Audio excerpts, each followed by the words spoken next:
ஊருக்கு வந்த இவ்வளோ நாளில் சித்தி வந்து இன்றைக்கி தான் மீன் வாங்கலை. காரணம் என்னென்னா, நான் வந்து ஊருக்கு கிளம்பிட்டேன். சித்தி வந்து என்னை செங்கல்பட்டில் வந்து ட்ராப் பண்ணுறதுக்காக என் கூட தான் வராங்க. சித்தப்பா வந்து வேலைக்கு கிளம்பிட்டாங்க. ஸோ இன்றைக்கி காலையில் சரி எப்போவுமே இந்த ஒரு டிஷ் வந்து செஞ்சே கொடுக்கல அப்படின்றதுக்காக இன்றைக்கி வந்து கேரளா கருவாடு சம்மந்தி தான் வந்து செஞ்சு கொடுத்துருந்தேன். ரொம்ப டேஸ்ட்டு சூப்பராக இருந்தது.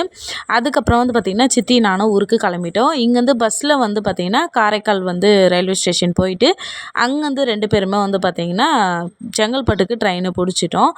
ட்ரெயினில் ஏறின உடனே வந்து பார்த்திங்கன்னா ஃபுல்லாகவே சீட்டு காலியாக தான் இருந்தது. சித்தி சொன்னாங்க, இந்த ஒரு சீட்டாக இருக்குல்ல அதில் உட்காந்துட்டேன் அப்போ தான் ஜாலியாக இருக்கும்ன்ட்டு. என்னால் அதுக்கப்புறம் இந்த பக்கம் ஓடி வரதுக்குள்ளே எல்லோரும் சீட்டு வந்து பிடிச்சிட்டாங்க. சுத்தமாக வந்து வீடியோ எடுக்க முடியல. அதுக்கப்புறம் லாஸ்ட்டாக இந்த பீச்லாம் வந்து பார்த்தோம். அதுக்கப்புறம் இந்த போட்லாம் இருந்தது நிறைய. அதெல்லாம் அப்படியே ட்ரெயினில் போகும்போதே வந்து பார்க்குறதுக்கு ரொம்பவே வந்து அழகாக சூப்பராக இருந்தது. அதுக்கப்புறம் சித்தி வந்து என்னை செங்கல்பட்டில் விட்டுட்டு கிளம்பிட்டாங்க. அவ்வளோதான். இந்த வீடியோ பிடிச்சா லைக் பண்ணுங்கள், சப்ஸ்கிரைப் பண்ணுங்கள். வீடியோ பார்த்ததுக்கு நன்றி.